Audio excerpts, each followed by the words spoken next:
The Louisiana College Wildcats were in Dover, Delaware Saturday for a big game against number 4 Wesley College. 2 years ago, these teams met at Louisiana College in what proved to be a memorable game as Wesley rallied to win that one 25-22 on a last-second kick. This game would not be quite as memorable.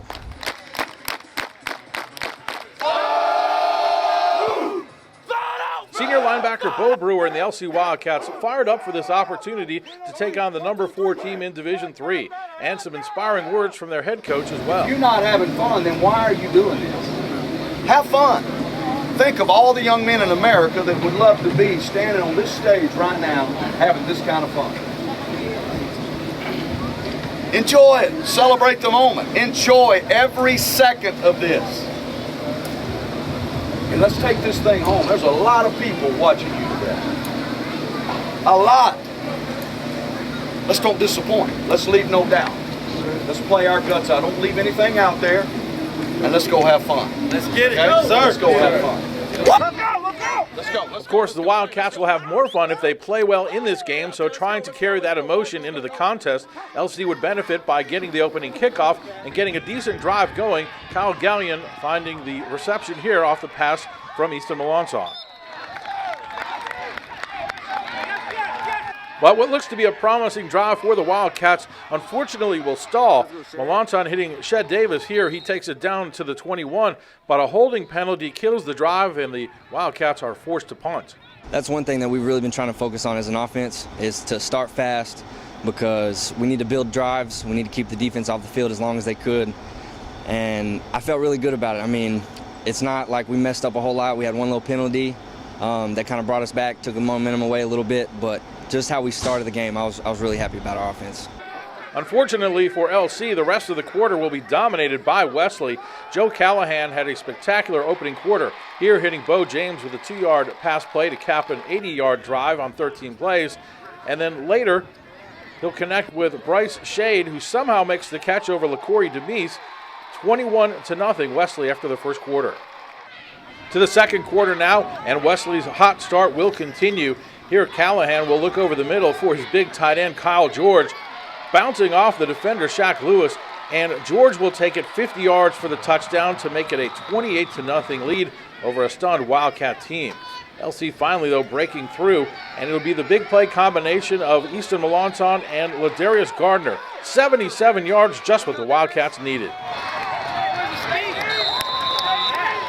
We always look for a spark wherever we can get it, and Ladarius making that long touchdown really brought everybody's heads up, because we were down by a couple of touchdowns. But we're always looking for somebody to, make a play and really get that momentum going to get our whole sideline, offense, defense pumped up.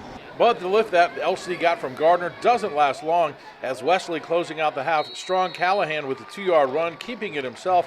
What a first half for him and for Wesley, leading 35-7. In the third quarter, the team's basically trading possessions until about 9 minutes left, when Callahan hooks up with Jamar Baynard. The running back takes it 68 yards. The blowout is on, 42-7 Wesley.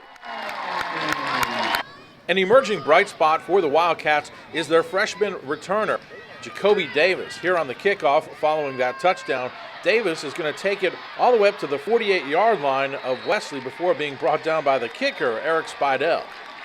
But for LC, it will set up their second score of the game, and the Wildcats capping the 48-yard drive in 7 plays when Melancon finds Gardner again, this time from 5 yards out, to cut it to 42-14.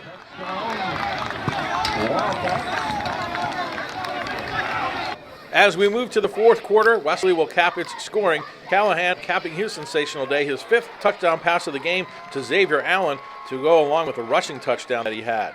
And then with the reserves in the game, Brandon Wright, not looking like a reserve, takes this one 41 yards for the touchdown. Wesley 199 yards rushing, leading now 56-14.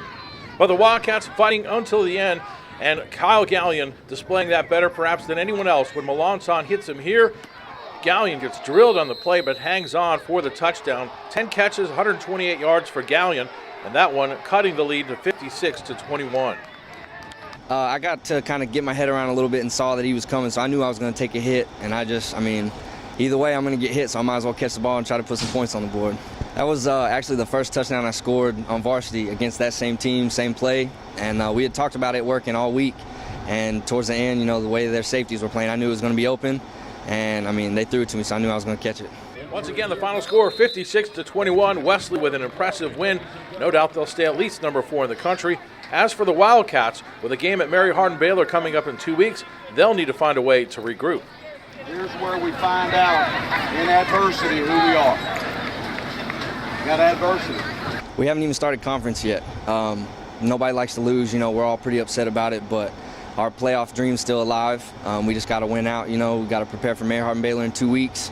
So, I mean, we can't get down. We just got to, you know, finish the rest of the season off strong. So for the Wildcats, a bye week next week before heading to Belton, Texas to take on Mary Hardin-Baylor. As Kyle Gallion said, the Wildcats still have conference title hopes alive, but those are about the only hopes that they have left at this point. Reporting from Dover, Delaware, the site of Wesley College, I'm Al Quartermont for Wildcats Media and D3Football.com.